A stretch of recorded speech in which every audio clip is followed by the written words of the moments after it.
Durante más de un siglo, miles de diseñadores han intentado cambiar la moda. Muy pocos cambiaron la historia. Christian Dior lo hizo en una sola mañana. El 12 de febrero de 1947, París despertó, siendo la capital de la alta costura. Al caer la tarde, el mundo entero hablaba de un solo nombre: Dior. No presentó simplemente una colección, presentó una nueva manera de entender a la mujer. Las cinturas volvieron, las faldas recuperaron el movimiento, las flores regresaron después de años de uniformes militares. La elegancia vencía al miedo. Los periodistas no sabían cómo describir lo que acababan de presenciar. Entonces apareció una expresión que cambiaría para siempre la historia de la moda. The New Look no fue solo un éxito, fue una revolución. En cuestión de meses, París recuperó el liderazgo que la guerra había intentado destruir. Las clientas más influyentes del planeta querían vestir Dior. Hollywood llamó, la realeza llamó. Las mujeres más elegantes del siglo XX comenzaron a construir su imagen alrededor de un hombre que, apenas unos años antes, ni siquiera tenía una casa de moda. Pero detrás de aquella revolución existía otra historia, mucho más extraña, mucho más personal. El creador del lujo moderno jamás tomó una decisión importante sin consultar a una vidente. Llevaba amuletos escondidos en los bolsillos. Creía que las cartas podían cambiar el destino. Y mientras transformaba la moda para siempre, vivía atormentado por el miedo a perder a la persona que más amaba. Porque antes de convertirse en el diseñador más importante de Francia, Christian Dior fue un hombre marcado por las pérdidas, por las dudas y por una búsqueda obsesiva de la belleza como refugio frente al caos. Para comprender cómo nació el imperio Dior, primero hay que regresar al lugar donde todo comenzó, no en un atelier de París, sino en una casa rodeada de rosas, frente al mar de Normandía. Allí nació un niño llamado Christian Dior. El 21 de enero de 1905 nace en Granville, en la costa normanda de Francia, Christian Ernest Dior. Granville, en 1905, es una ciudad que mira al mar, al Canal de la Mancha, a las costas de Inglaterra, un lugar donde la elegancia burguesa francesa coexiste con el viento del Atlántico y el olor de las rosas de Normandía. La familia Dior es próspera. Su padre, Maurice Dior, tiene una empresa de fertilizantes que le ha dado la solidez suficiente para construir la Villa Les Ramps, una casa sobre los acantilados, con jardines extraordinarios que caen hacia el mar, y en esos jardines diseñados por su madre, Madeleine, con la obsesión de alguien para quien la belleza del entorno no es un lujo, sino una necesidad. Christian Dior recibe su primera educación estética, no en ninguna escuela, en los rosales, en las hortensias, en las paredes cubiertas de hiedra que crean espacios de color cambiante según la estación. 2. Su madre diseñó esos jardines, y Christian los habitó durante toda su infancia como el espacio donde la belleza no tenía que justificarse, donde existía simplemente porque alguien había decidido que debía existir. Esa comprensión de que la belleza es una decisión, no una consecuencia, es la primera lección de Christian Dior, aprendida entre rosas normandas. Antes de que nadie le hablara de costura o de alta costura, o del mundo que lo haría famoso, hay algo más en esa casa sobre los acantilados que define al niño que se convertirá en diseñador. Dior es el segundo de 5 hermanos, y desde pequeño tiene una relación particular con el mundo femenino de la casa, con su madre, que diseña jardines y organiza la vida social de la familia, con su hermana mayor, Ginette, que tiene la elegancia natural de alguien que nunca necesitó aprenderla, y con su hermana pequeña, Catherine, la menor de los hijos, que nace 12 años después que él y que se convertirá, décadas más tarde, en el secreto más importante de toda su obra. Pero Catherine todavía es una niña de pocos años, y Christian tiene 14. Y en 1919, en una feria de beneficencia organizada para ayudar a los soldados de la Primera Guerra Mundial, Christian Dior se disfraza de gitano y vende amuletos de la suerte. Y en la tarde de esa feria, cuando el trabajo disminuye, se acerca a la carpa de la adivina. La adivina le lee la palma y dice algo que Christian Dior recordará durante toda su vida. Serás pobre, pero las mujeres serán tu suerte, y a través de ellas alcanzarás el éxito. Ganarás mucho dinero con ellas, y tendrás que viajar mucho. 14 años, una feria de beneficencia en Granville, una adivina de carpa y una predicción que se cumplirá con una precisión que haría dudar al más escéptico. En 1923, Christian Dior llega a París para estudiar en la École des Sciences Politiques, no moda, ciencias políticas. Porque su padre, el hombre de los fertilizantes, el burgués normando que ha construido la villa Les Rumps, no puede imaginar que la vida de su hijo tenga que ver con la ropa. Pero en la París de los años 20, donde el surrealismo está reinventando el arte, donde Picasso y Dalí y Giacometti están creando un nuevo lenguaje visual, Christian Dior descubre algo que las ciencias políticas nunca podrían darle: la galería. En 1928, con la financiación de su padre, Dior abre una pequeña galería de arte, donde expone a Dalí, a Giacometti, a Picasso, a Man Ray, y donde aprende, en el contacto diario con el arte más radical de su época, algo que definirá toda su estética posterior: que la forma puede ser subversiva, que la belleza puede ser también declaración, que un objeto bien diseñado cambia la manera en que el mundo ve a quien lo tiene. Pero en 1929 el mundo se derrumba. La Gran Depresión llega a Europa. El negocio de fertilizantes de su padre colapsa, la galería cierra, y Dior, que tiene 24 años y que acaba de perder la única red de seguridad que ha tenido, se queda sin dinero, sin casa, sin plan. El primer golpe es la bancarrota. El segundo es la muerte de su madre en 1931. Madeleine Dior, la mujer que diseñó los jardines de Granville, muere, y con ella se va algo que no puede reponerse: la certeza de que hay un lugar en el mundo donde la belleza existe sin necesitar justificación. El tercer golpe llega en 1934. Tuberculosis. Christian Dior cae enfermo. Los médicos lo mandan a los Pirineos, a descansar, a respirar, a dejar que el tiempo haga lo que la medicina no puede completamente. Y en ese descanso forzado en las montañas, en ese periodo donde no hay galerías que gestionar, ni padres que sostener, ni planes que mantener, Dior tiene el tiempo que necesitaba para hacerse la pregunta que había estado evitando desde que cerró la galería: ¿qué es lo que realmente quiero hacer? Y la respuesta, que en cierta manera siempre había estado ahí, en los jardines de su madre, en la fascinación por las formas que había aprendido, rodeado de surrealistas, llega con la claridad que solo da el tiempo sin ruido: quiero diseñar ropa. En 1935, Christian Dior vuelve a París. Tiene 30 años. No tiene dinero. No tiene formación técnica en costura. No tiene conexiones en la industria de la moda. Lo que tiene es lo que siempre ha tenido: el ojo. La capacidad de ver la forma correcta antes de que exista. De imaginar cómo debería verse algo antes de que alguien lo haya construido. Y lo que hace es tan simple que en retrospectiva parece inevitable. Se sienta en la calle, no metafóricamente, literalmente. Cada mañana, frente al edificio donde tiene una pequeña habitación, Dior pone una mesa plegable y sobre esa mesa coloca sus ilustraciones, dibujos de vestidos, de siluetas, de lo que él imagina que las mujeres elegantes de París deberían llevar, vendidos por 2 francos cada uno. El hombre que 4 años después presentará la colección más importante de la historia de la moda francesa, vende dibujos de vestidos a 2 francos en la calle. No como anécdota de humildad, como la manera de sobrevivir mientras aprende lo que necesita aprender.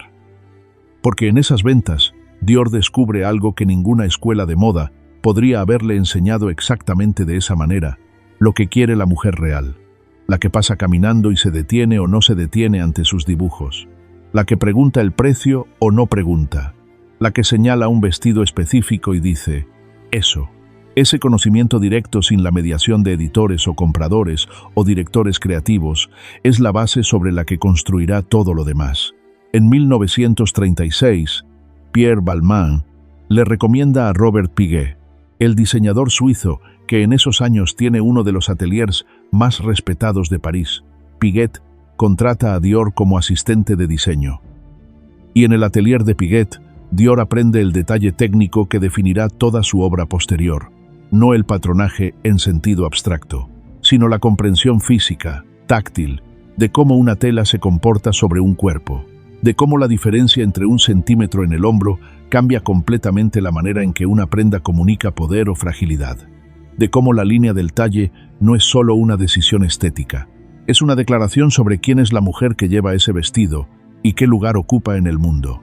Piguet le enseña el rigor, y en 1938, Dior crea para Piguet el vestido que le abrirá la siguiente puerta, el Café Anglais, un vestido negro de día, con una sencillez que la mayoría de los diseñadores de la época no podía permitirse, porque no entendían que la sencillez requiere más talento que la complejidad. El Café Anglais es la primera obra de Dior que el mundo ve, sin saber todavía que es de Dior. Y en 1941, cuando Dior llega al atelier de Lucien Lelong como jefe de diseño, ya tiene el ojo, la técnica y la comprensión que necesita. Lo único que le falta es el momento. Dior entra al atelier de Lelong en 1941, un año después de que los nazis hayan ocupado París. Y aquí está el capítulo de la historia de Christian Dior, que los perfiles de moda nunca cuentan con la honestidad que merece. Durante la ocupación, Lelong sigue produciendo alta costura, no por colaboracionismo en el sentido político más directo, sino porque Lucien Lelong, el presidente de la Chambre Syndicale de la Haute Couture, toma la decisión de que la única manera de proteger a los 10.000 artesanos que trabajan en la industria francesa de la moda es seguir trabajando, que si la moda para, los nazis trasladan toda la industria a Berlín, y Lelong convence a las autoridades alemanas de que eso no tiene sentido logístico ni estético. París es París. El artesano florentino del botón no puede reproducirse en Berlín en 2 años, y la moda francesa sigue. Lo que eso significa en la práctica es que Dior diseña vestidos que llevarán las esposas de los oficiales nazis, las colaboradoras francesas, las mujeres que en los años de la ocupación pueden permitirse ropa de lujo precisamente porque han elegido el lado correcto en términos de supervivencia personal. Dior no tiene manera de no hacerlo. Trabajar para Lelong es la única manera de comer. Y al mismo tiempo, mientras Dior trabaja en el atelier, algo está ocurriendo que él conoce y que transforma esa contradicción en algo insoportable. Su hermana Catherine.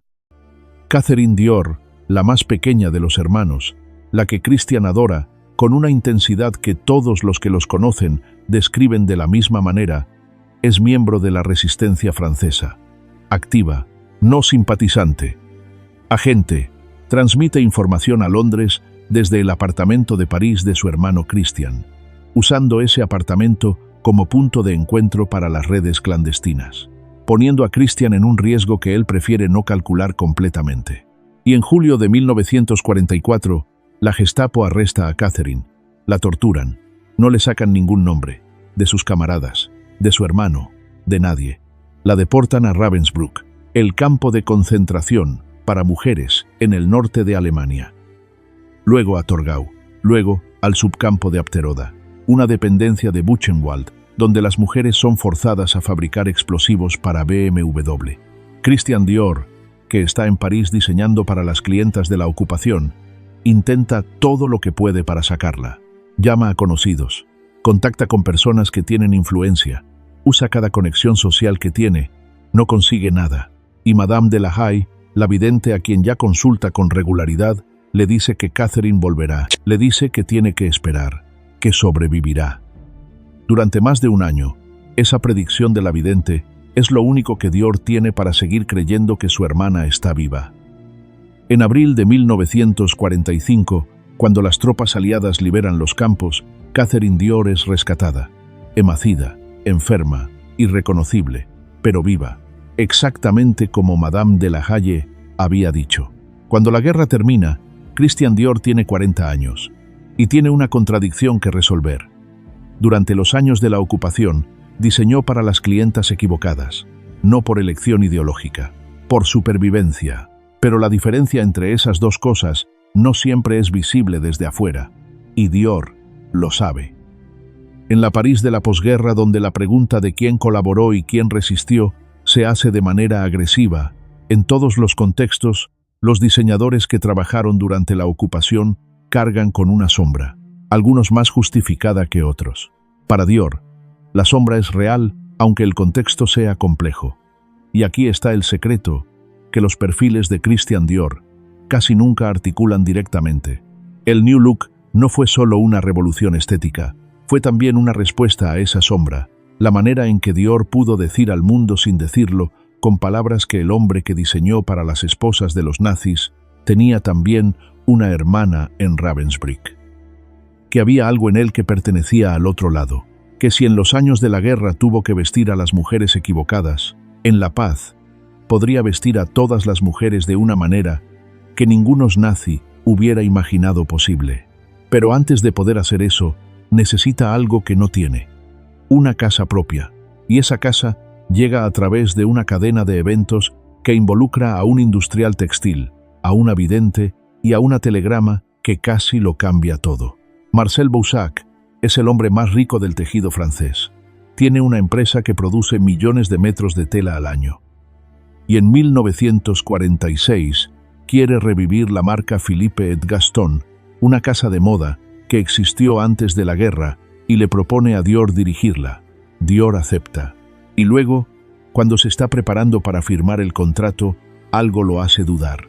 Manda un telegrama rechazando la oferta y va a ver a Madame de la Haye. La vidente lo escucha y le dice algo que Dior citará textualmente en su autobiografía décadas después. Debes crear la casa Christian Dior, sea cuales sean las condiciones. Nada de lo que te ofrezcan después se comparará con la oportunidad que tienes ahora. Debes crear la casa Christian Dior. Dior vuelve a Boussac. Le dice que no quiere revivir Philippe et Gaston. Quiere crear algo nuevo. Algo que lleve su nombre. Boussac acepta. No porque sea un filántropo, porque entiende que un diseñador que quiere su propio nombre en la puerta tiene un tipo de motivación que ningún diseñador contratado puede igualar. Y en octubre de 1946, un día elegido porque la dirección tiene 8 pisos, y el número 8 es el número de la suerte de Dior, y porque el local está en el 8º arrondissement, y el número de la calle es el 30 de la Avenue Montaigne, la Maison, Christian Dior abre sus puertas. Hay un detalle de ese día de apertura que la historia suele registrar brevemente. Las escaleras de la casa todavía tenían las marcas del trabajo de los obreros. Las pinturas todavía estaban frescas en algunas paredes. Dior había insistido en abrir en esa fecha exacta. No podía esperarse ni un día más. El número 8 lo decía, el 12 de febrero de 1947. La Maison Christian Dior, 30 Avenue Montaigne, París. Las escaleras están llenas. Los editores de moda más importantes del mundo se han apretado en los salones. Las clientas, los compradores americanos, los periodistas, tanta gente que algunos tienen que sentarse en los escalones porque no hay sillas suficientes. Y los pasillos huelen a Miss Dior, el primer perfume de la casa, que Dior ha hecho rociar en todos los corredores antes del show, no como táctica de marketing, como homenaje, Miss Dior.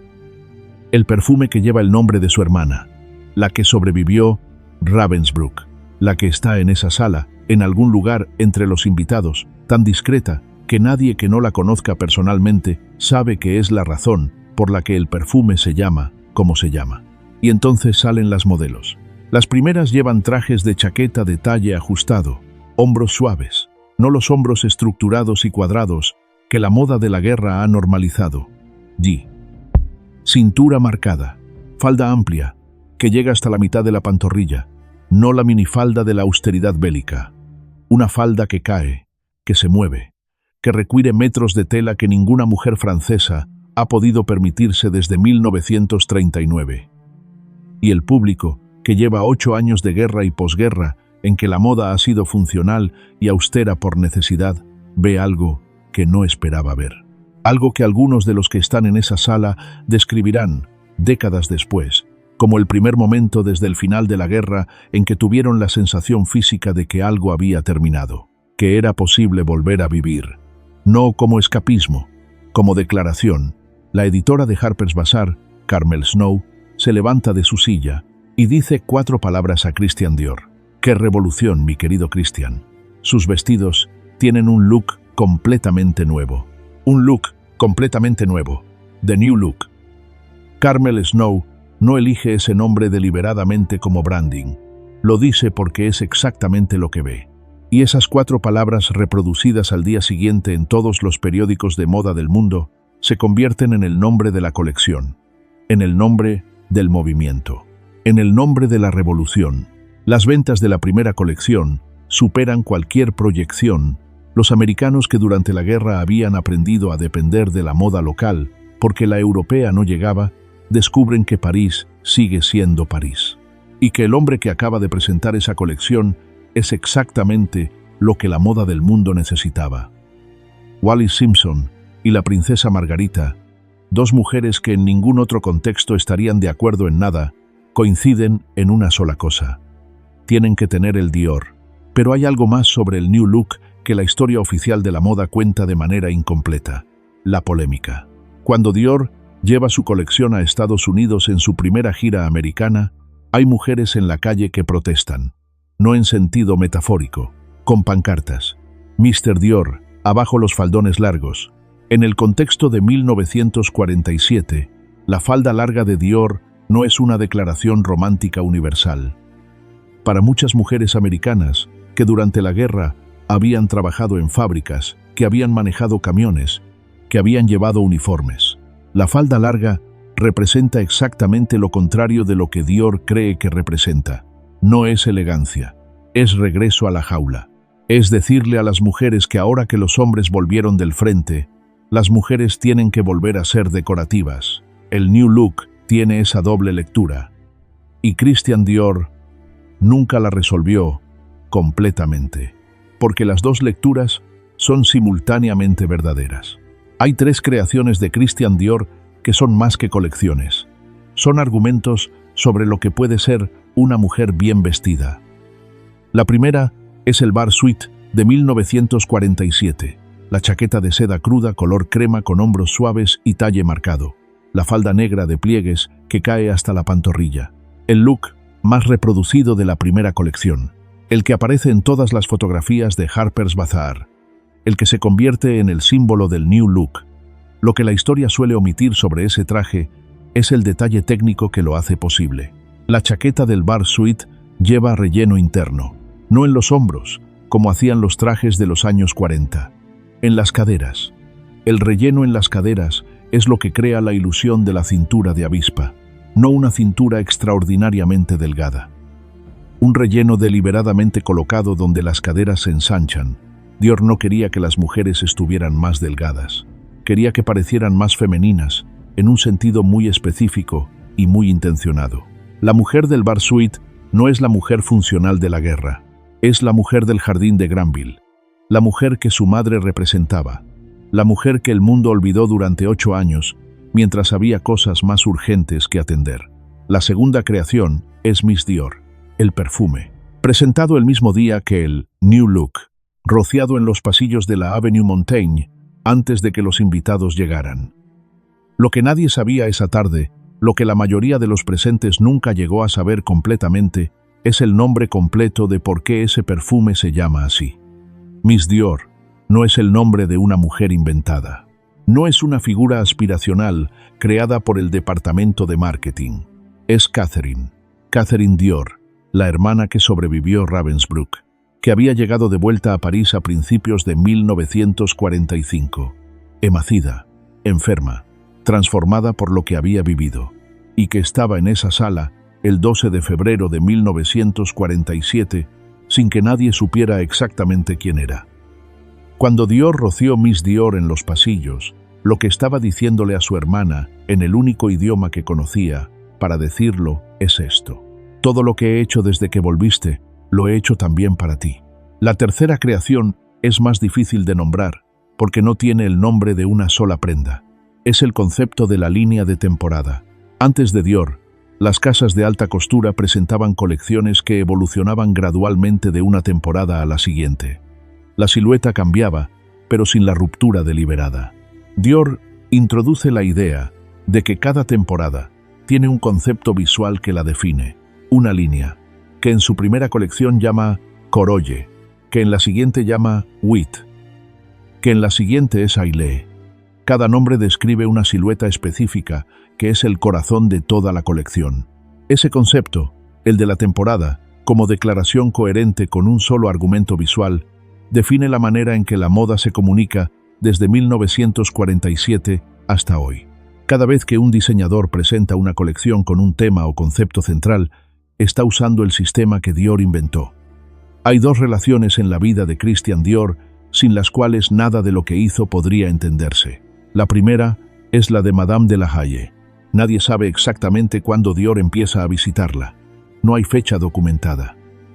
Solo el hecho de que para cuando abre la Maison Dior en 1946, Madame de la Haye lleva tiempo siendo parte de sus decisiones más importantes.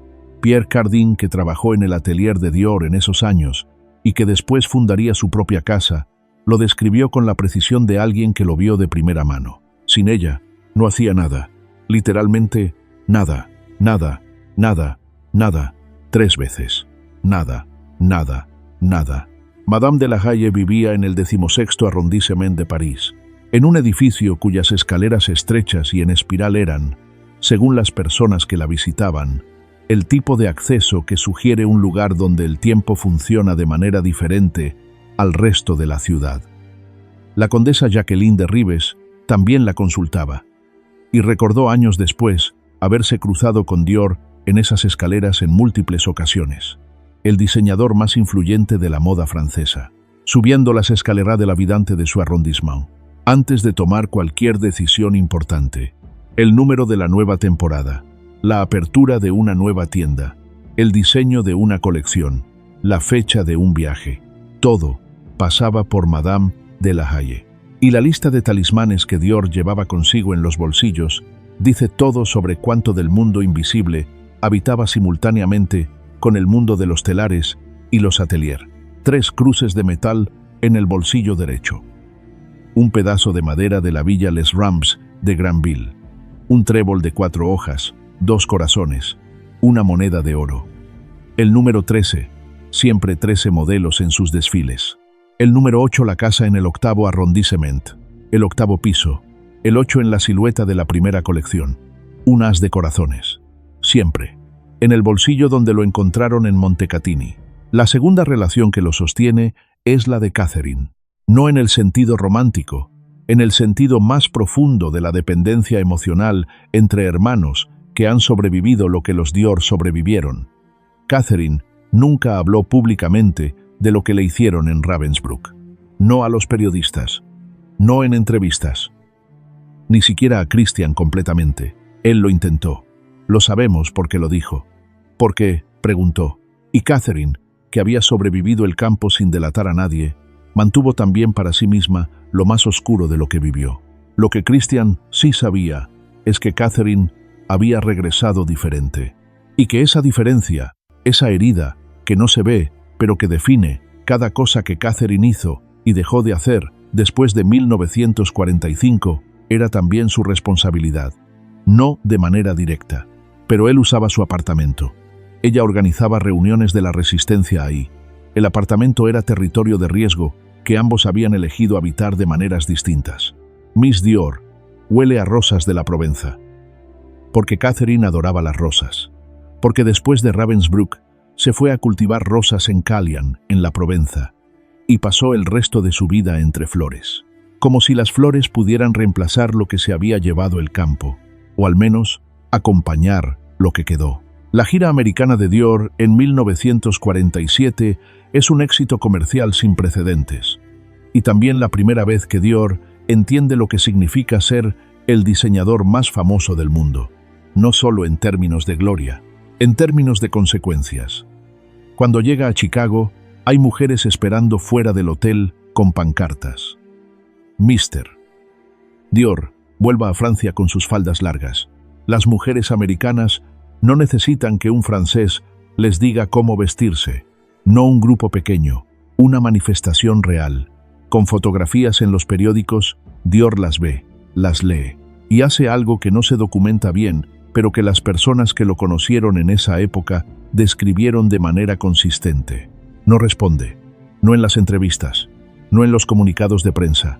No modifica la colección siguiente para apaciguar la crítica. Simplemente sigue, con la misma seguridad de alguien que tiene a Madame de la Haye diciéndole que el camino es el correcto. Y a Catherine, en Callian, cultivando rosas como prueba de que sobrevivir tiene su propia forma de belleza. Pero la pérdida más profunda de esos años no son las protestas americanas. Es algo que ocurre más tarde. En 1952, su asistente más cercano y el hombre al que ha designado como su sucesor eventual muere de manera inesperada. Dior queda sin el hombre en quien más confiaba dentro de la casa. Y en los años que siguen, la presión de presentar 8 colecciones al año haute couture, más líneas secundarias, más perfumes, más licencias empieza, a pesar de una manera que las personas cercanas ven, pero que Dior minimiza, engorda. Las fotografías de los últimos años de su vida muestran a un hombre diferente al que aparecía en las primeras temporadas. No solo en el peso, en la mirada. Algo más cansado, algo más dentro de sí mismo. Como si el hombre que había creado el mundo de la feminidad más glamurosa del siglo estuviera encontrando difícil habitar su propio mundo. Aquí está lo que ningún perfil de Christian Dior dice con todas sus letras. El New Look no fue solo una revolución estética, fue una disculpa. No en el sentido de que Dior lo articulara de esa manera, ni en el de que presentara la colección como acto de contrición pública, sino en el sentido más profundo y más honesto. Christian Dior, durante los años de la ocupación, diseñó vestidos para las clientas equivocadas, no por elección, por supervivencia. Pero esa distinción entre necesidad y complicidad no siempre es visible desde afuera. Y mientras Dior diseñaba para las clientas de la ocupación, su hermana Catherine estaba en Ravensbrück fabricando explosivos para BMW, con el cuerpo que se deshacía, con el silencio de quien se niega a delatar. Esa simultaneidad del diseñador en el atelier de la Avenue Montaigne, la agente de la resistencia en el campo, es la tensión que el New Look resuelve. No porque la borre, sino porque propone que el futuro puede ser diferente al pasado. Que el hombre que tuvo que servir a las mujeres equivocadas puede también crear algo que le devuelva la dignidad a todas las mujeres. Que la belleza, esa belleza, que la guerra había declarado prescindible durante 8 años, puede ser también un acto político. Cuando Dior llena los pasillos de la Avenue Montaigne con el olor de Miss Dior antes de que lleguen los invitados, está diciendo algo que ninguna otra acción de su vida dice tan claramente. Esto es para Catherine, que sobrevivió lo que no debería haber sobrevivido nadie, que volvió de un lugar de donde no vuelven, que merece vivir en un mundo donde las flores y la belleza y el lujo existen de nuevo, y que nunca, en público, habló de lo que había vivido, pero que guardaba ese silencio junto a su hermano, el silencio de 2 personas que sabían exactamente lo que el otro sabía, sin necesidad de decirlo. En los años finales de su vida, Dior trabaja con la misma intensidad de siempre, pero algo ha cambiado. El peso de las colecciones 8 al año, cada una esperada con la expectativa de que supere a la anterior, es un tipo de presión que ningún sistema nervioso puede sostener indefinidamente. En 1955, Dior toma una decisión que la historia de la moda recuerda como uno de los gestos más importantes de su generación. Nombra a un joven diseñador de 19 años como su asistente principal. Se llama Yves Saint Laurent. Lo que Dior ve en Saint Laurent es algo que él mismo describe en términos que suenan a reconocimiento de un lenguaje compartido. Tiene el mismo gusto que yo, el mismo gusto, no mejor, no diferente, el mismo. Y en los 2 años que Saint Laurent trabaja con Dior, algo ocurre que el propio Dior nombra en conversaciones privadas con Madame de la Haye. La sensación de que hay alguien que puede continuar. Que el mundo que ha construido no depende de que él esté, que hay un sucesor. Y en 1957, cuando Dior se prepara para el viaje a Montecatini, que Madame de la Haye le ha dicho que no haga, esa sensación, la de haber puesto en marcha algo que puede seguir sin él, es quizás lo que le da la libertad de ignorar el consejo de la vidente. O quizás es simplemente que estaba cansado, que necesitaba descansar, que el balneario de Montecatini, con sus aguas termales y sus partidas de cartas, era exactamente lo que su cuerpo pedía, y que la vidente, esta vez, No pudo competir con ese cansancio. El 24 de octubre de 1957, cuando Christian Dior muere en Montecatini, Yves Saint Laurent tiene 21 años. Y al día siguiente, literalmente, al día siguiente de la muerte de Dior, la dirección de la casa lo llama. Le dicen que será el director creativo, que presentará la siguiente colección, que el mundo que Dior construyó necesita a alguien que lo sostenga. Y Saint Laurent dice que sí, no porque sea arrogante, porque Dior le dijo que era la única persona que podía hacerlo, y porque el mundo de 1957 no tiene tiempo para el duelo de la moda. La siguiente colección tiene que existir, y tiene que ser buena. Lo que Saint Laurent hace con esa primera colección en 1958, la Ligne Trapèze, la silueta que se aleja del cuerpo en lugar de ceñirse a él, es exactamente lo que Dior le había enseñado a hacer. No imitar, proponer, no repetir lo que ya existe, crear lo que todavía no existe pero que el momento necesita. La sala del Louvre, donde se presenta esa primera colección post-Dior, reacciona con una ovación de 20 minutos. No en honor a Saint Laurent, en honor a lo que Dior construyó, en honor al hombre que cambió la moda en un día, que llevaba un as de corazones en el bolsillo, que tenía a Madame de la Haye en el 16º arrondissement, y que roció Miss Dior en los pasillos de la Avenue Montaigne para que su hermana lo oliera al entrar. Hay 3 cosas sobre Christian Dior que casi ningún artículo menciona suficientemente. La primera, Dior fundó su casa el 16 de diciembre de 1946, pero eligió el 12 de febrero de 1947 para el primer desfile. El 12, el número de símbolo de su madre. Madeleine Dior nació el 12 y falleció el 12. Dior presentó la colección que cambió el mundo en el aniversario de la muerte de su madre, no como dato biográfico menor, como el acto más deliberado de toda su carrera. La segunda, el perfume Miss Dior, que se roció en los pasillos el día del New Look, no fue un gesto espontáneo. Dior lo planeó con semanas de anticipación. Quería que el show tuviera los 2 sentidos simultáneamente. La colección para el público, el perfume para Catherine. Que Catherine pudiera entrar a esa sala y oler algo que le dijera lo que su hermano no podía decirle con palabras en público. La tercera, la casa de Marcel Boussac, el industrial que financió la Maison Dior, nunca perteneció realmente a Dior. El nombre era suyo, la firma creativa era suya, pero Boussac era el propietario. El diseñador más famoso del mundo no tenía acciones de la empresa que llevaba su nombre. Lo que Dior tenía era algo más difícil de valorar en términos financieros, pero más importante en términos de impacto. El control creativo absoluto. La garantía de que ninguna decisión estética se tomaba sin su aprobación. La seguridad de que el mundo de la feminidad que había construido era completamente suyo, aunque el edificio donde vivía perteneciera a otro. Esa arquitectura, el genio creativo, sin propiedad financiera, es la que muchos diseñadores del siglo XX heredarían de Dior, con resultados extraordinariamente variados. ¿Qué es lo que Christian Dior le dio al mundo? La respuesta fácil: el New Look, el Bar Suite, la Ligne Corolle, el Miss Dior, el concepto de la temporada como declaración coherente. La respuesta más difícil: cambió lo que significa que una mujer se sienta bien vestida. Antes de Dior, el lujo de la alta costura se entendía en términos de técnica y de exclusividad. La mejor costura, los mejores materiales, la mayor exclusividad. Dior llegó con una idea adicional. La ropa no solo tiene que estar bien hecha, tiene que hacer que la mujer que la lleva se sienta en un momento de belleza específico.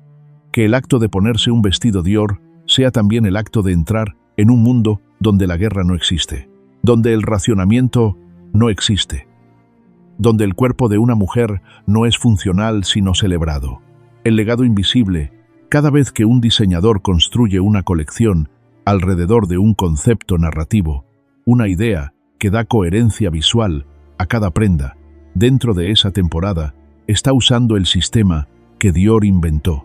Cada vez que alguien compra un perfume de una casa de moda, cualquier perfume, de cualquier casa, está comprando en el mercado que Dior creó con Miss Dior en 1947. Cada vez que una reunión de moda celebra la feminidad de una manera que va más allá de la funcionalidad, está respondiendo al argumento que Dior hizo, en febrero de 1947, el legado en personas concretas. Yves Saint Laurent, que aprendió de Dior lo que significa proponer en lugar de repetir, y que aplicó esa lección durante toda su carrera. Hubert de Givenchy, que encontró en la Avenue Montaigne el modelo de lo que una casa de alta costura podía ser.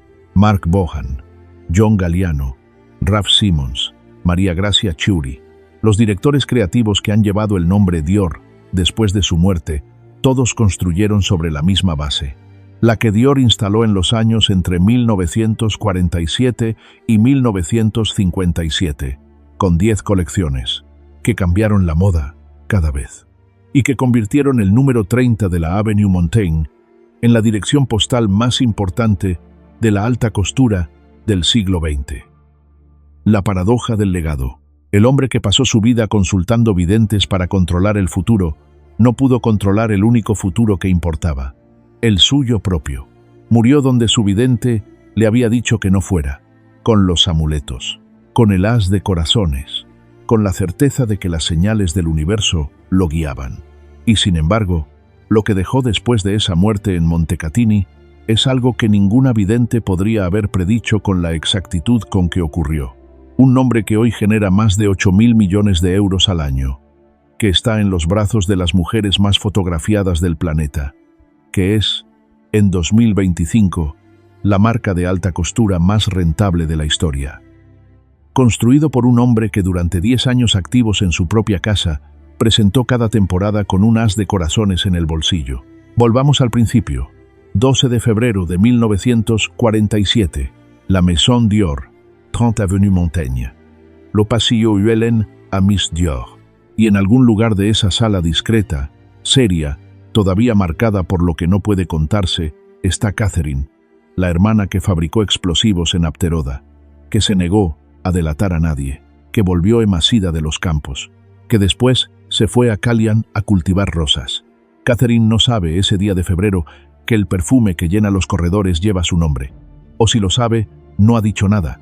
Simplemente está ahí, en la sala, oliendo las rosas de Provenza que su hermano ha convertido en fragancia, y viendo cómo el mundo que los dos han sobrevivido, él desde el atelier, ella desde el campo, se transforma en el momento en que alguien le dice a Christian Dior que sus vestidos tienen un look completamente nuevo. Y la pregunta de engagement: ¿puede alguien construir el futuro de la moda guiado por el pasado de una vidente y el dolor de su hermana? ¿O fue precisamente esa fe absoluta en lo invisible, en las señales, en los talismanes, en el olor de Miss Dior, en los pasillos, lo que le permitió ver lo que nadie más veía? ¿Y qué dice eso de la relación entre el arte más extraordinario y las heridas más profundas? Cuéntame en los comentarios. Y si esta historia cambió algo en la manera en que ves el logo CD, o un vestido bar, o simplemente el olor de Miss Dior, comparte este video. Porque esta es la historia que ningún perfil cuenta completa. La historia del niño de Granville, del galería que se arruinó, del diseñador que vendió dibujos a 2 francos en la calle, del hombre que consultó a su vidente antes de cada decisión, del hermano que roció un pasillo con el nombre de su hermana, y del as de corazones en el bolsillo en Montecatini. La semana que viene, otro secreto de la moda que nadie se atrevió a contar completo.